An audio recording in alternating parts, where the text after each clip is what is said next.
Coming up in today's episode, I break silence in the woods.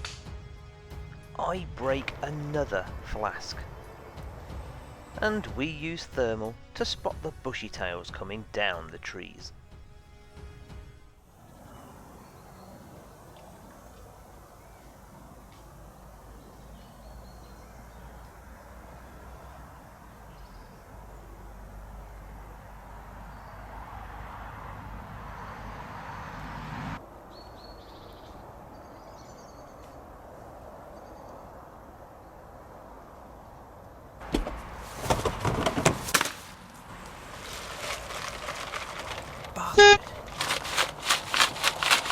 Not a good start, I broke my bloody flask.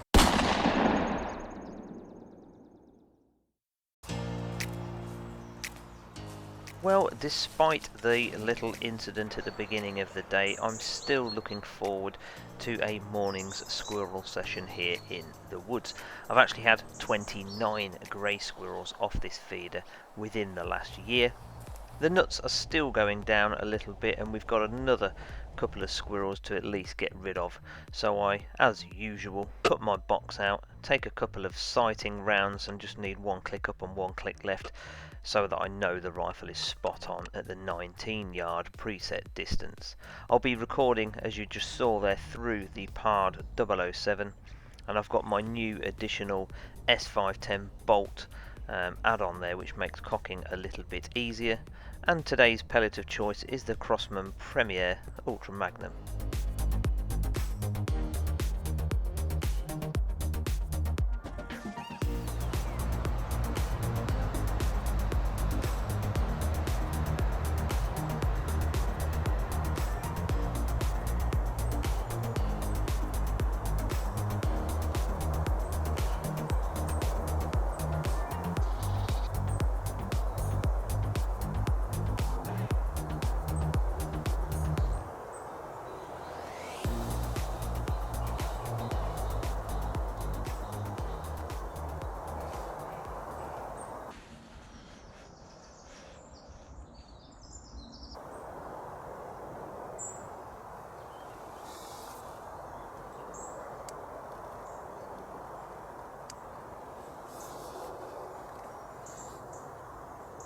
Now, it's been just under a year that we've been controlling the grey squirrels in this particular area, and so far we've accounted for 29. And if you want to see how those sessions have gone, you can watch those previous videos on the channel.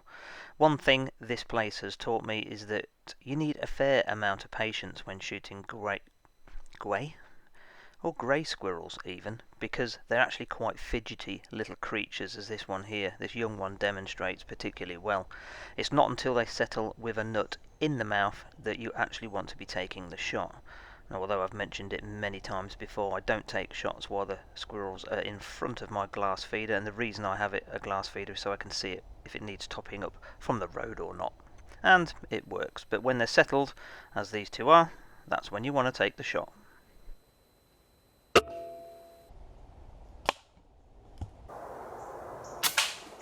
At the point I actually took the shot, the second squirrel had also settled with a nut in his mouth just on the branch lint up against the tree, but it disappeared around the side and went up the tree, not to be seen again for a little while.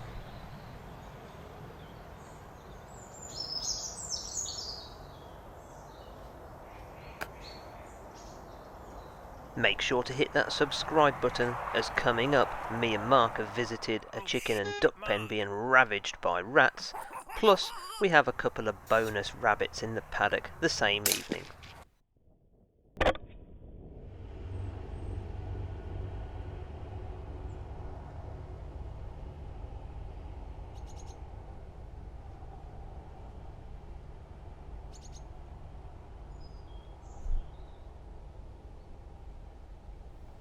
A good few minutes later, the squirrel eventually that ran up the tree came back down, because the draw of the peanuts was clearly a little too much, and as you will see, he eventually settled down pretty much in the same location that it was in when I shot what I assumed to be his sibling, as both of these squirrels are quite young.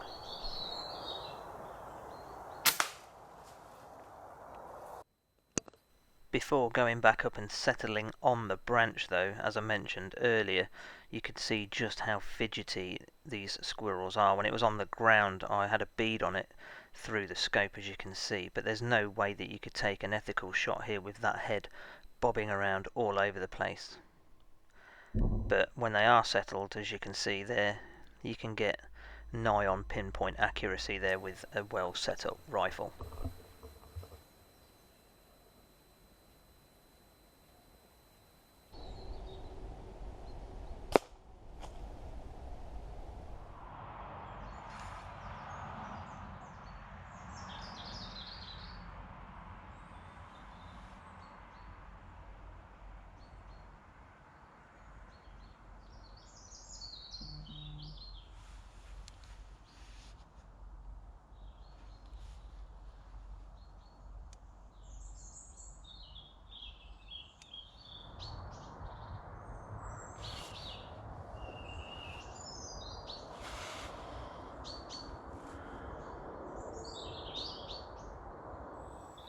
This next squirrel had spent quite some time coming across the woodland floor from left to right to come up the tree, clearly for a feed. However, he spent quite a lot of time also looking at the dead squirrels on the floor, and unlike most of the squirrels I'd seen here before that seemingly were unfazed by the growing body count on the floor, this one clearly had been rattled by what he saw, so he actually went straight past the peanuts and straight up the tree, and I'm pretty certain we didn't see that squirrel for quite some time later. So I actually decided to go against what I usually believe, and I actually broke cover after seeing the behaviour and observing this one, and went and retrieved the two bodies that I'd shot earlier.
After getting back into the hide and reloading the magazine, I made the rookie mistake of not recocking the rifle, so I quickly cocked the rifle and got ready to send this one off the feeder in dramatic fashion.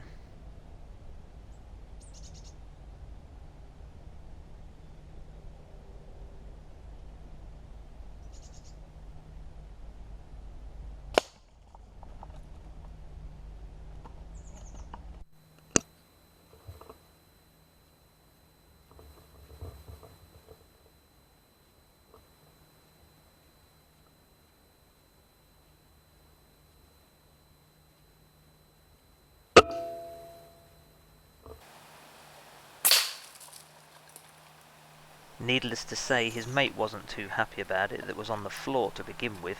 That one shot up the tree and then began to make some rather strange noises and barks at the displeasure of seeing his mate fall.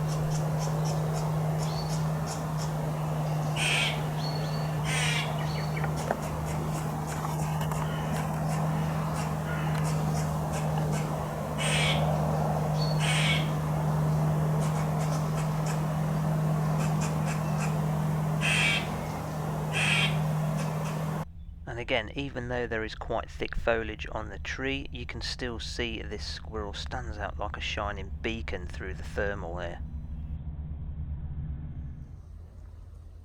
So after a good 5 to 10 minutes of barking, the squirrel departed and peace finally returned to the woods.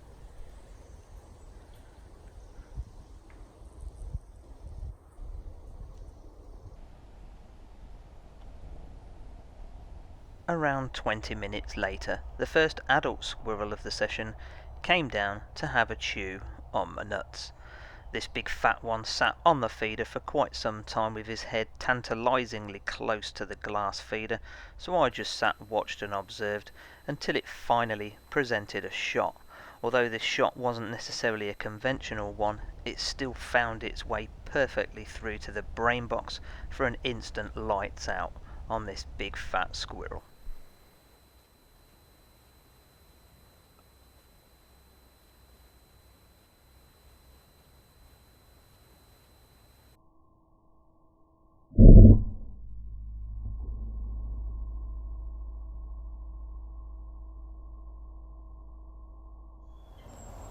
Well, we've reached lunchtime and the action's dried up quite a bit, and I think we'll make that one, the fourth one of the day, the last one.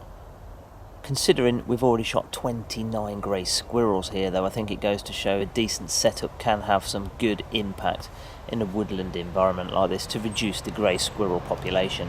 Although the action may not have been as fast-paced as previous visits, it's still been very enjoyable to sit here and watch the plethora of wild birds benefiting from my feeder. I'll keep the feeder in situ as the weather gets even colder. The last few remaining squirrels from the area should be concentrated on it, and we should be able to dispatch those as well. I'm going to go and gather up the equipment, but thank you very much for stopping by. Once again, don't forget, if you like what you see, don't forget to hit that subscribe button. As always, take care, stay safe, and happy shooting. Thank you very much for watching. Please feel free to like and share the content with like-minded people on social media, and see the video's description for a full list of the kit used. Thank you very much once again. Take care, stay safe, and as always, happy shooting.